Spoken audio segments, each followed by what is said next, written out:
Tidak paham.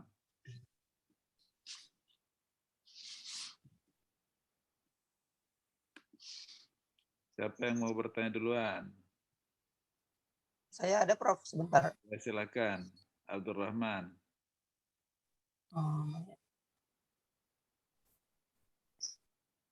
Silakan Rahman, Abdurrahman. Iya, Pak. Sebentar, Pak. Saya tadi sudah membaca dan ingin bertanya tentang penjelasan perbedaan mani, sabab, dan musyabab.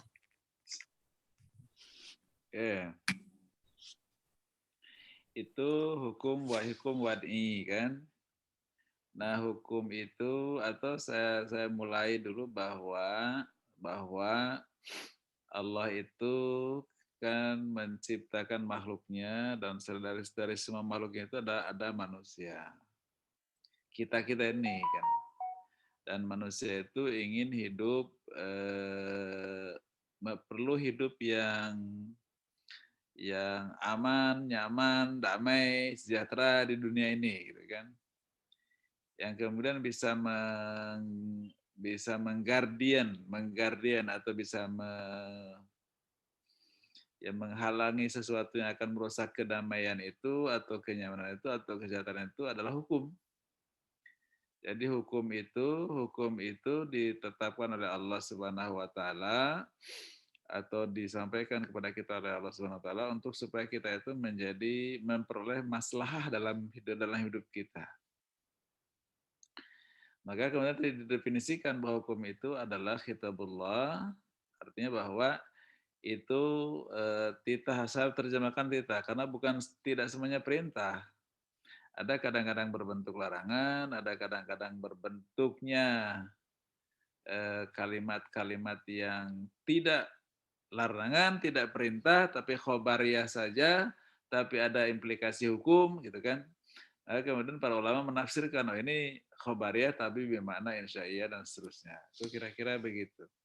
Tapi yang dimaksudkan hukum itu adalah titah Allah kepada semua orang mukallaf yang berkaitan dengan perbuatan mukallaf itu. Perbuatan mukallaf itu ada kaitannya dengan Allah, ada kaitannya dengan diri sendiri, dan ada kaitannya dengan masyarakat di mana dia berada.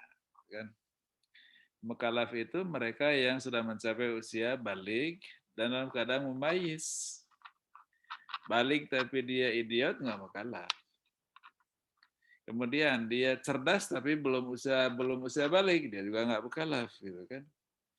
Di usia-usia 10 tahun, 9 tahun, anak itu tidak mukallaf. Walaupun dia bisa baca Quran, bisa sholat itu, tapi dia tidak ditaklif untuk sholatnya, tidak diperintah untuk melaksanakan sholat. Jadi kalau dia melaksanakan sholat, ya pahalanya untuk siapa? Pahalanya untuk orang tua yang mengajarkan dia sholat. Itu yang pertama, bahwa hukum itu adalah semua titah Allah kepada kita yang berkaitan perbuatan mukallaf dalam rangka kemudian ada 3 kategori. 3 kategori itu satu taklifi, 2 takhiri, 3 wad'i. Ini pada kebanyakan orang menyatakan bahwa hukum taklifi itu 5. Wajib, nadab, haram, makruh, ibahah. Tapi dari beberapa referensi yang saya kutip dalam buku ini, menjadi taklif itu menjadi 4. Jadi 4, 1 dikeluarkan tahyirinya. Karena dalam tahyiri itu tidak ada taklif, tidak ada perbuatan, tadi itu kata Asy-Syaukani, dia tidak diancam oleh dosa dan juga tidak diberikan janji pahala untuk perbuatannya itu. Untuk tahyiri. Makanya Asy-Syaukani itu dalam Irsyadul Fuhul dia mengatakan bahwa untuk tahyir itu tidak ada taklif. Tidak ada taklif itu. Tidak ada pembebanan kecuali terbebani untuk milih gitu apakah kerjakan atau tidak dikerjakan, kira-kira hanya itu yang dia katakan. Maka kemudian dia keluarkan hukum taklif dari taklif sehingga menjadi hukum tahyir. Baik, kemudian yang pertama yang kemudian taklifi 4 tadi itu. Berarti saya akan ambil yang terakhir dulu, bahwa untuk apa hukum itu disampaikan Allah kepada kita untuk mencapai kemaslahatan. Apa masalah itu? Parameternya 5 atau kriterianya 5 itu. Yaitu hifdzuddin, hifdzul aqal, hifdzun nafas, hifdzul mal, dan hifdzun nasal. Semua orang manusia di dunia ini perlu 5 ini gitu. Perlu bisa melaksanakan agama, kemudian yang kedua perlu akalnya sehat, perlu jiwanya terlindungi, perlu hartanya terlindungi dan dia bisa mencari harta, gitu kan. Dan yang kelima bisa juga mempunyai keluarga dan juga bisa bereproduksi. Nah, untuk hukum itu muaranya daripada 5 ini. Semua hukum yang ada dalam Al-Quran itu muaranya pada 5 ini. Apakah dia soal agama untuk ibadah, apakah dia soal akal, maka dilarang minum khamar, gitu kan? Disuruh makan makanan bergizi, bernutrisi supaya otaknya cerdas, gitu kan? Kira-kira begitu. Kulu wasrabu, kulu min thayyibati ma razaqnakum. Kan kalau mengatakan bahwa makanlah dari baik ya dari kami yang telah diberikan yang baik-baik. Yang baik itu apa? Bergizi dan halal. Kata penafsiran dari paling tidak yang guru kita yaitu Profesor Jaka Derajat menafsirkan itu ya ketika saya belajar dan beliau. Oke, kembali kepada tadi bahwa bahwa hukum itu mengatur itu semuanya gitu. Hifdzun nafas, tidak boleh ada pembunuhan, gitu kan? Tidak boleh ada pelukaan, maka ada hukum qisas, ada had, ada hudud. Jadi itu semuanya dalam rangka kita bisa terpelihara dari ancaman-ancaman fisikal dan juga ancaman-ancaman psikologikal ya. Dari ancaman-ancaman itu kemudian bisa terpelihara dengan hukum itu gitu kan. Lalu kemudian juga almal, bahwa semua kita perlu bekerja, bahwa semua kita kalau sudah punya harta perlu hartanya itu aman gitu. Maka orang mencuri diberikan hukuman gitu, kira-kira begitu. Kemudian juga kita bekerja harus mendapatkan pekerjaan yang baik yang akan menghasilkan rezeki yang halal gitu. Rezeki yang halal sehingga kemudian kita bisa nyaman menggunakannya. Lalu kemudian juga tentang hifdzun nasal ada hukum tentang perkawinan itu semuanya. Jadi semuanya hukum itu bermuara pada 5 ini. Nah, tetapi hukum itu berkategori. Ada yang kemudian berbentuknya tolab, tuntutan, kan? Dan tolabnya itu ada 2, ada tolabul fi'li, tuntutan untuk dikerjakan, ada tolabul tarki, tuntutan untuk ditinggalkan. Tolabul fi'li ada yang mulzim, ada yang ghair mulzim. Ada tolabul fi'li yang mengikat, itu yang jadi wajib. Tolabul fi'li yang tidak mengikat, itu menjadi sunnah. Tadi sudah disampaikan oleh saudara Baruna. Jadi ada yang kemudian menjadi wajib, ada yang menjadi sunnah. Tergantung kepada ilat atau korinah tadi, sebutnya korinah yang mendampingi ayat itu. Jadi kalau ada contohnya lah kan, contohnya idza tadayantum bidainin ila ajalin musamma faktubu kan, faktubu. Tapi ada kelanjutannya. Fa in amina ba'dukum ba'da falyu'adil ladzi tumina amanatahu. Jadi itu fa'in amina itu korinahnya baruna ya, korinah yang mendampingi ayat itu sehingga kemudian ayat itu berakibat hukum wajib dari fil amarnya kan, alasul fil amri lil wujub, tapi ada fa'in amina ba'dukum ba'da itu menjadi korinah yang menurunkan kewajibannya gitu, sehingga kemudian menjadi tidak wajib. Artinya orang kalau utang piutang kalau enggak perlu dicatat ya enggak apa-apa gitu. Kalau udah saling mempercayai satu sama lain. Itu salah satu contohnya. Jadi ada korinah yang menurunkan tingkat kemulzimannya atau tingkat kemengikatannya. Demikian juga ada yang diharamkan, yang ditolabut tarki itu ada yang mulzim, ada juga yang ghair mulzim. Ada yang kemudian mengikat, ada juga yang tidak mengikat. Yang mengikat menjadi hukumnya haram, yang tidak mengikat hukumnya menjadi makruh. Nah, ini semuanya kemudian tadi dikategorikan ada daruri, haji sama tahsini kan. Jadi untuk yang taklifi ini daruriyat untuk mewujudkan maslahah manusia, maka harus dilaksanakan gitu. yang taklifi itu, yang 5 itu harus dilaksanakan supaya kita mendapatkan kemaslahatan. Masalah itu adalah hidup yang baik. Di dunia hasanah, fil akhirati hasanah, itulah hidup yang baik.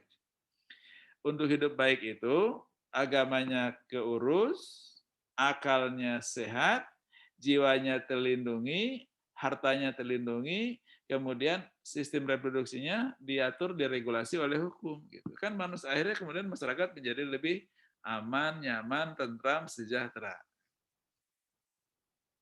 Ujung-ujungnya seperti itu gitu. Nah lalu kemudian siapa yang harus mengontrol hukum ini? Gitu. Siapa yang harus kontrol ini hukum ini? Yang harus mengontrol hukum ini adalah pemerintah. Gitu. Jadi pemerintah itu harus mengontrol hukum ini sehingga kemudian masyarakat mencapai kesejahteraannya. Dan pemerintah kan sekarang sedang kontrol semuanya. Atau untuk ibadah, rumah ibadah dibangunkan oleh pemerintah. Waktu sholat disiapkan oleh pemerintah. Kapan mulai puasa ditetapkan oleh pemerintah. Kapan mau Idul Fitri ditetapkan oleh pemerintah. Semua jadi pemerintah masuk ke dalam kehidupan manusia ini, kehidupan beragama umat manusia ini. Yang kedua, kemudian hifdzul akli kan, pengharaman atau aturan mengharamkan tentang miras itu. Kan walaupun memang belum ada undang-undang, tapi perda sudah pada keluar jauh sebelum hari ini.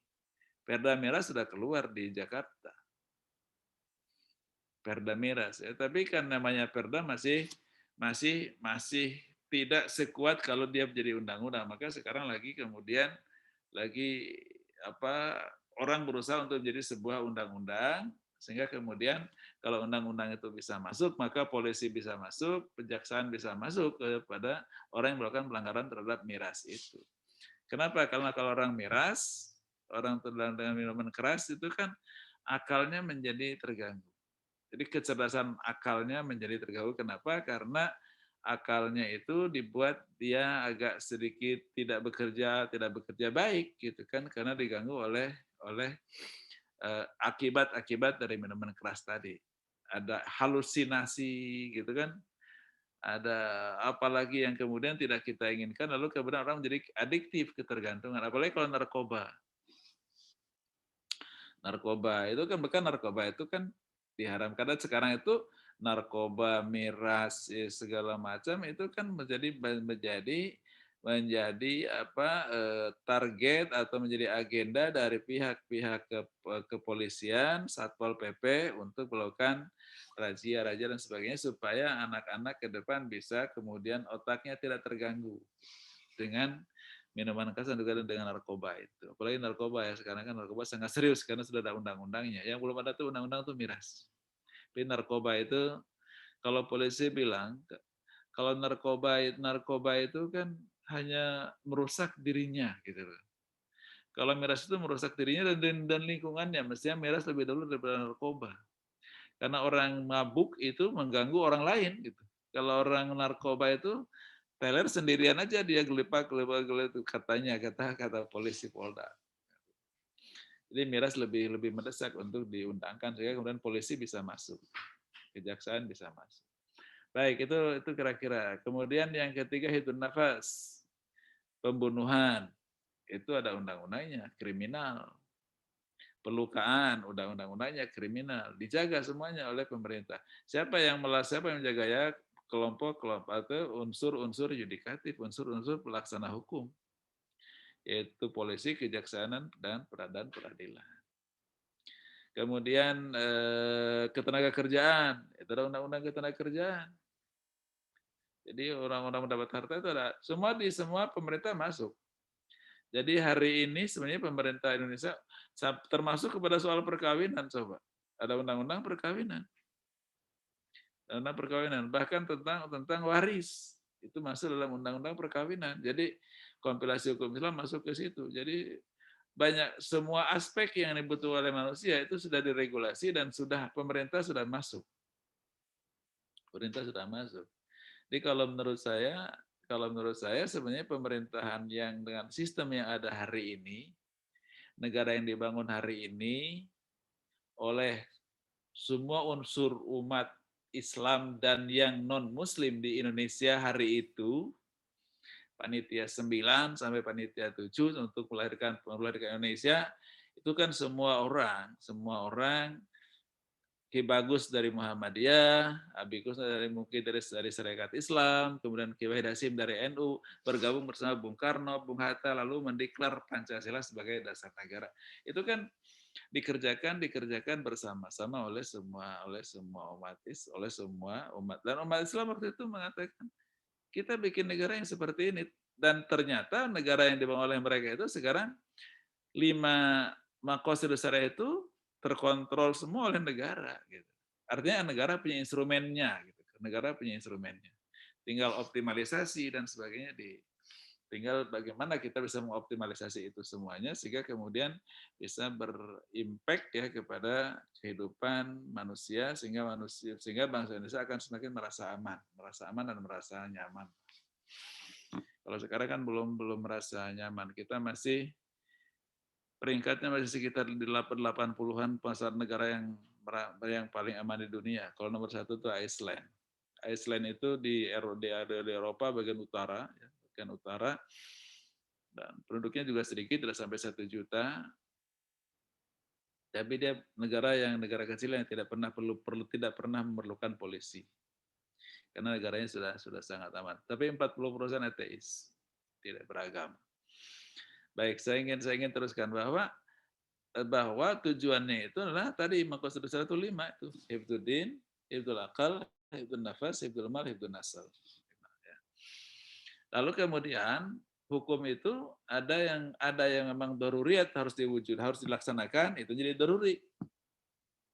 Itu menjadi daruri gitu kan.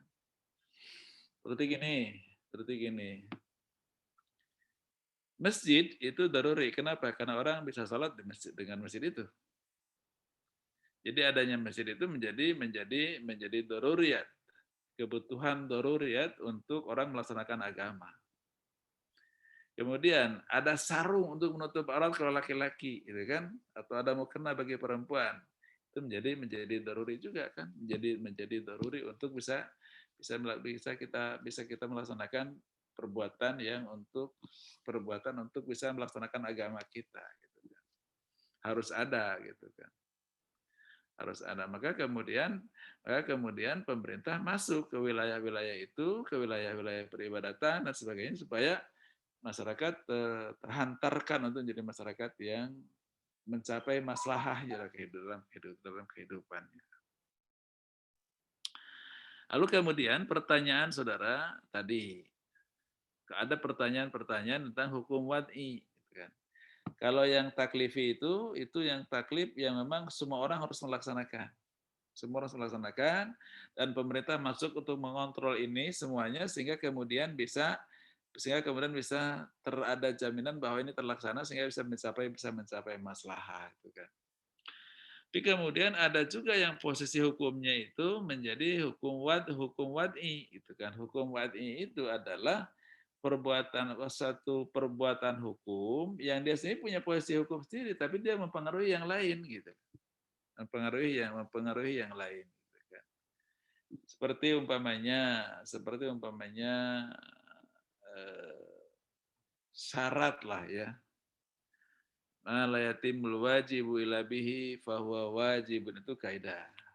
Kalau sebuah perbuatan wajib tidak sempurna tanpa perbuatan tersebut, maka perbuatan tersebut menjadi wajib. Itulah syarat. Jadi kalau umpamanya sholat itu tidak bisa terlaksana tanpa menutup aurat, maka menutup aurat itu menjadi wajib.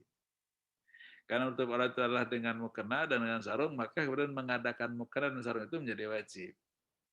Bagaimana mengadakan mukena dan sarung itu, maka kemudian pemerintah harus masuk ke situ, maka bikin pasar, maka bikin industri tekstil gitu kan, maka dibikin garmen gitu supaya dibikin pemerintah bikin regulasi orang silakan Anda bisnis di garmen supaya nanti orang ada produksi yang bisa menghasilkan mukena, menghasilkan sarung. Itu kan enggak kita dapat semuanya, sarung dapat di pasar kan tinggal kita beli dan harga yang terjangkau oleh kita kan.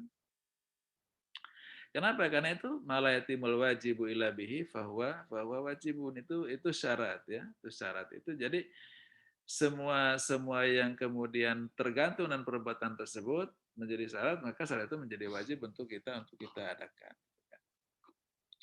Lalu kemudian kalau tadi itu sabab ya, sabab itu kalau sabab itu contohnya adalah nih waktu sudah matahari sudah condong ke barat, sudah bayangan tubuh kita sudah sama dengan tubuh tinggi tubuh kita, lebih sedikit dari itu maka menjadi asar. Maka kemudian datangnya waktu asar menjadikan sebab masuknya kewajiban sholat asar. Jadi itu kira-kira yang disebut sebab. Jadi ada perbuatan yang perbuatan itu bisa mempengaruhi perbuatan yang lain. Dan kalau yang ketiga itu mani, kalau menghalangi, karena seperti layresul qatil, kemudian layresul kafir. Jadi kalau seorang anak itu murtad, keluar dari Islam, maka hak waris dari orang tuanya menjadi hilang. Itu menjadi maniun. Kenapa? Karena beda akidah, beda agama. Atau banyak orang yang membunuh orang tuanya, maka hak waris dari orang tuanya itu menjadi hilang. Kenapa? Karena dia membunuh. Itu jadi, tapi itu kan hukum-hukum sebut dengan hukum-hukum wadi itu dia mempengaruhi yang lain. Dia sendiri sebagai perbuatan hukum, tapi perbuatan hukum itu juga berpengaruh kepada perbuatan hukum yang lain. Itu kira-kira Saudara Abdurrahman ya. Jadi hukum wadi itu hukum yang dirinya sendiri sebagai perbuatan hukum, tapi kemudian perbuatan tersebut mempengaruhi perbuatan yang lain, perbuatan hukum yang lain. Jelas Abdurrahman? Halo Abdurrahman, mana yang tadi nanya? Gini Prof, Ya. Tadi yang saya tanyakan, mani itu kan terbagi dua, mani sabab dan mani musabab. Saya minta perbedaan mani sabab dan mani musabab. Mani sabab. Mana nih? Mani. Mana coba kau bacakan. Saya udah lupa nulisnya ini, udah lama sekali nih. Dengan demikian tentang itu merupakan mani sekaligus menjadi sebab yang memerintangi pelaku pekerjaan pelaksanaan pembayaran zakat. Oh ini, ya kan? Nisab itu merupakan sebab wajibnya bayar zakat. Akan tetapi ketika pemilik barang itu mempunyai utang senilai nisab atau mengurangi jumlah nisab, maka dia tidak wajib bayar zakat. Itu menjadi dengan demikian hutang itu merupakan mani sekaligus menjadi sebab. Itu kira-kira yang itu mani sebab ya. Jadi gini Saudara Abdurrahman ya.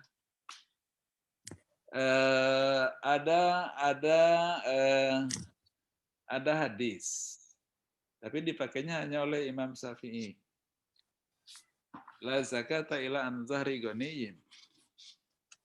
La zakata ila an zahri ghaniyin.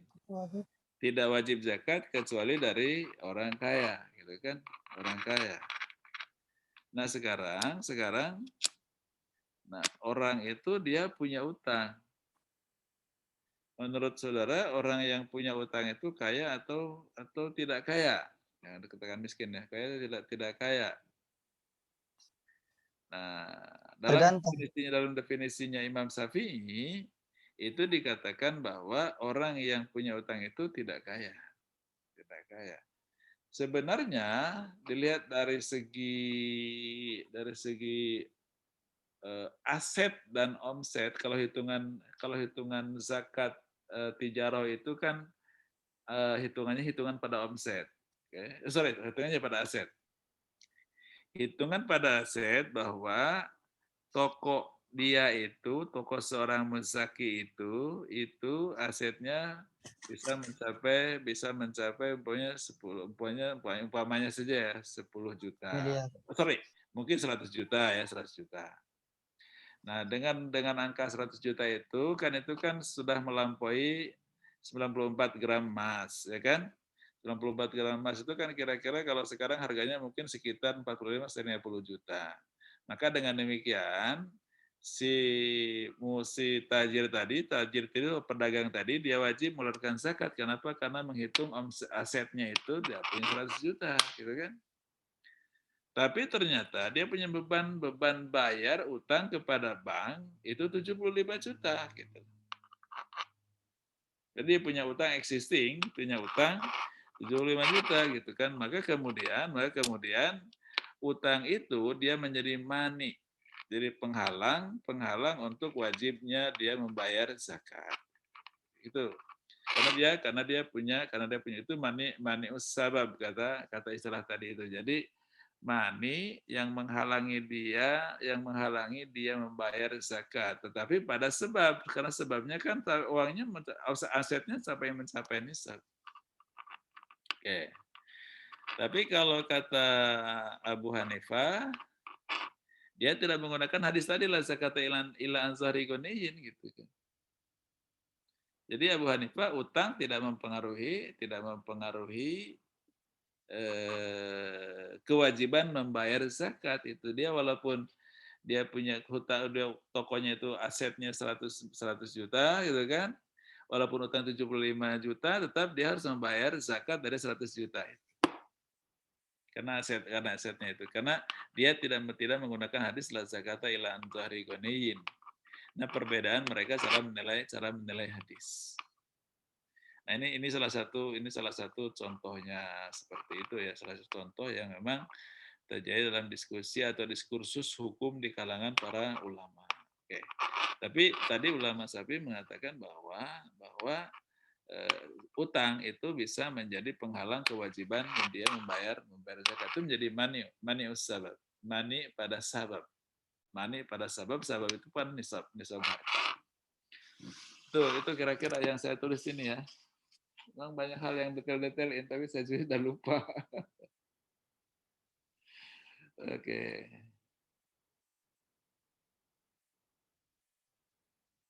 Oke, saya kira itu penjelasannya ya. Nanti dibaca ulang. Yang lain ada pertanyaan?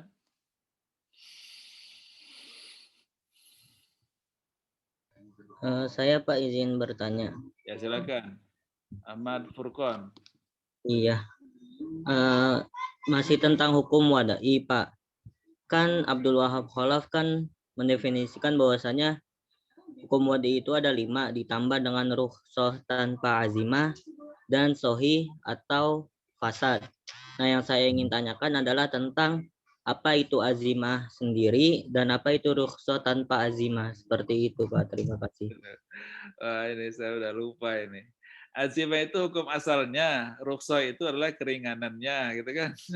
Rukhsah azimah. Tapi di sini memang saya tidak memasukkan kan, beda dengan rukhsah dan azimah kan. Saya hanya sabab mani dan sabab syarat dan mani itu kan gini. Jadi rukhsah itu gini. Ada hukum asal sholat zuhur itu 4 rakaat. Oke. Tapi lalu kemudian kita sedang musafir kan? Maka boleh kita mengqashar sholat zuhur kalau musafirnya mencapai berapa kilometer itu kan ada 2 marhalah kan, ada dua marhalah kalau tidak salah sekitar 60 kilometer perjalanan ya. Jadi di atas itu, lalu kemudian karena kita perjalanannya jauh, lalu kemudian kita ambil rukhsah, maka kemudian kita mengqashar salat. Qashar itu rukhsah. Azimah itu 4 rakaat, tapi 4 rakaat zuhur, rukhsahnya 2 rakaat zuhur dengan qashar itu kira-kira. Tapi kemudian yang menyebabkan dia boleh rukhsah itu apa? Safar gitu kan. Nah sekarang apakah kita akan keluarkan safar itu, akan keluarkan rukhsah dan azimah itu dari 3 yang saya sebutkan tadi, boleh kita keluarkan. Tapi kalau menurut saya munculnya rukhsah itu penyebabnya apa? Safar. Musafir kan? Musafir kan. Itu jadi safar itu menjadi sebab munculnya rukhsah dari azimah. Oke, clear ya. Kemudian yang kedua, daging babi itu haram. Tapi ini kan fikih andai-andai ya, fikih andai-andai. Andai betul-betul nggak ada makanan selain babi itu, gitu. Orang sudah sangat kelaparan gitu. Dan kalau dia tidak makan dia akan pingsan atau dia mungkin akan kemudian menjadi terganggu kesehatannya, gitu kan? Maka kemudian daging babi itu boleh dimakan, bukan daging babi itu menjadi halal, tapi kita boleh makan yang diharamkan. Boleh kita makan yang diharamkan itu. Itu namanya rukhsah keringanan. Kenapa? Karena kita sedang dalam keadaan darurat itu. Ad-daruratu bihul mahzurat. Dan darurat itu bahwa kita betul-betul harus makan gitu. Supaya kita dapat hifdzun nafas, supaya jiwa kita di kiri kita terpelihara dari kerusakan dari akan munculnya sakit gara-gara kita tidak makan atau malnutrisi atau apapun lah kira-kira. Tapi yang nggak ada lagi yang harus kita makan, yang ada hanya daging babi. Ya makan daging babi itu bukan berarti daging babi itu halal, tidak. Cuman kita boleh makan yang diharamkan itu dalam waktu itu saja, dalam waktu itu saja. Sama juga dengan tayamum itu kan azimahnya kan wudu. Tapi boleh dengan tayamum ketika memang nggak ada air atau ada air tapi nggak boleh kena air. Tangan kita kena luka, maka tangan kita ditayamumi gitu kan. Nah, tapi tangan kiri aja yang luka, tangan kanan kan nggak luka. Nah, gimana? Nah, kata dari Al-Mahali ya. Mahali itu apa ya nama aslinya itu? Jalil Mahali kali ya. Itu kitab Al-Mahali itu lengkap banget, itu detail banget. Jadi kata dia, kalau tayamum itu dari tangan yang kena luka dan tangannya hanya sebelah yang luka, maka tangan satu kena diwudui. Muka wudu, kepala wudu, tangan wudu, kaki 2 wudu, yang kiri saja kita tayamumi gitu kan. Kenapa? Karena dia tidak boleh kena air ditayamumi oleh kita. Jadi sahnya kita sholat dengan keadaan tayamum itu bukan berarti bahwa tayamum itu bisa raful hadas. Tapi sholat dalam keadaan berhadas, tapi diberikan rukhsah dalam keadaan bahwa kita tidak bisa menggunakan air untuk berwudu. Azimah itu hukum asalnya, rukhsah itu adalah hukum rukhsahnya. Karena daruratnya itu. Dan ukuran darurat itu memang ketika untuk darurat itu akan mengganggu kepada tadi itu 5 maqasidus syariah. Jelas Burkon? Masih ada waktu lah saudara udah belajar yang seperti ini nanti ketika belajar fikih dan usul fikih. Ini pengantar hukum Islam aja kepada untuk saudara.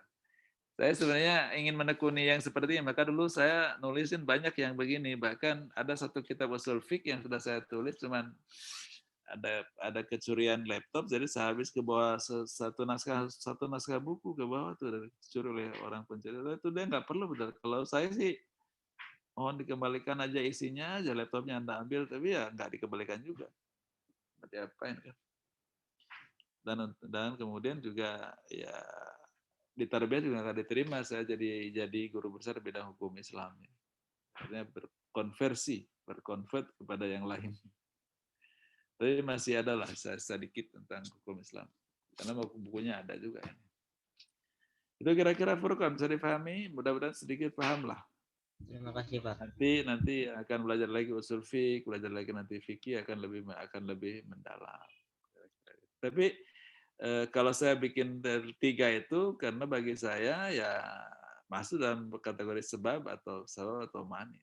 Jadi, kalau Abdul Wahab dia mengatakan itu menjadi 5, ya itu cara berpikir dia ya sampai di situ, sampai ke 5 tapi saya coba mensimplifikasi supaya lebih mudah dan tidak berbenturan antara satu dengan yang lain. Oke, jelas itu ya. Yang lain ada atau cukup? Udah cukup waktunya? Sudah, Prof. Sudah lewat 3 menit. Ya udah lewat 3 menit dari waktu yang ditentukan. Dan saudara-saudara sekalian, ya sedikit mengenal hukum Islam. Sekali lagi saya ingin ulas ya bahwa hukum itu Allah sampaikan kepada kita supaya kita bisa mencapai maslahah. Maslahah itu adalah terpilihnya 5 kepentingan kita: hifdzud din, hifdzul aqal, hifdzun nafas, hifdzul mal, hifdzun nasab. Siapa hafizna, siapa yang memeliharanya? Pasti adalah ulil amri, kan itu. Makanya atullah wa atul rasul wa ulil amri minkum. Kenapa? Karena ulil amri itu harus mengontrol ini, mengontrol ini. 5 kepentingan manusia ini. Ulil amri itu tapi kan bukan eksekutif saja, ada eksekutif, yudikatif, sama legislatif. Maka legislatif juga harus meregulasi hukum yang basisnya mungkin basisnya itu dari hukum agama dan sebagainya. Undang-undang perkawinan kan hukumnya agama. Undang-undang perbankan syariah juga basisnya hukum agama. Jadi di Indonesia itu sebenarnya sudah terlalu banyak undang-undang yang basisnya hukum agama gitu. Dan saya kira cukup baik lah untuk Indonesia ini bahwa negara Pancasila tapi kemudian dia ngurusin agama. Maka Pak Harto mengatakan bukan negara sekuler tapi bukan juga negara agama tapi negara yang ngurusin agama. Ah itu kira-kira begitu. Negara Pancasila negara yang mengurusi agama dan semua kepentingan agama itu diurus oleh regulasi dan oleh negara termasuk juga aparat-aparat keamanan, aparat-aparat penegak hukum. Itu. Lalu kemudian hukumnya dibawa ke 3 kategori. Ada yang wajib, ada yang nadab, ada yang haram, ada yang makruh, ada juga yang ibahah gitu kan. Lalu kemudian setelah itu ada yang tadi itu hukum wadi, ada sabab, ada syarat, ada mani. Tapi sebenarnya hukum wadi itu hanya untuk menjelaskan saja. Kenapa? Karena ada posisi sebuah hukum yang akan mempengaruhi hukum yang lain gitu. Yang akan mempengaruhi hukum yang lain. Yang mempengaruhi pelaksanaan hukum yang lain gitu. Itulah yang tadi kemudian seperti tadi itu. Safar akan mempengaruhi pelaksanaan ibadah sholat. Gitu. Safarnya sendiri mungkin ibahah, mungkin adab, mungkin wajib. Kalau safar untuk kasab ya mungkin dia wajib gitu kan, karena nggak ada jalan lain sudah dengan itu. Tapi kemudian nanti safar itu akan mempengaruhi pelaksanaan hukum yang lain. Itu boleh mengkasar salat, boleh menjamak salat, boleh tidak puasa ketika bulan Ramadan. Tapi nanti dibayar dengan qada. Jadi itulah kira-kira pelaksanaan hukum itu akan menjamin terlaksananya atau tercapainya kemaslahatan kehidupan umat manusia. Dan kemaslahatan umat manusia itu bagi Islam itu dalam 2 kehidupan, dunia dan akhirat. Di dunianya hidupnya sejahtera dan bahagia sejahtera, dan di akhiratnya dia mendapatkan kebahagiaan. Saya kira itu ulasan dari saya, Wiin. Dan terima kasih, sampai ketemu lagi pada pertemuan yang akan datang. Pertemuan yang akan datang itu tentang temanya tadi tentang aspek pendidikan dalam Islam. Aspek pendidikan dalam Islam. Nanti kita coba siapkan dari kita karena itu bahan disiapkan oleh dosen ya. Iya, Prof. Perkuliahan. Oke, saya kira gitu. Demikian dari saya. Terima kasih. Ini karena waktunya sudah habis dan mohon maaf jika yang tidak berkenan. Assalamualaikum warahmatullahi wabarakatuh. Waalaikumsalam warahmatullahi wabarakatuh. Salib ya. Oke. Iya, Bro. Makasih, Prof. Ya, sama-sama. Terima kasih, Prof. Masih Prof. Terima kasih.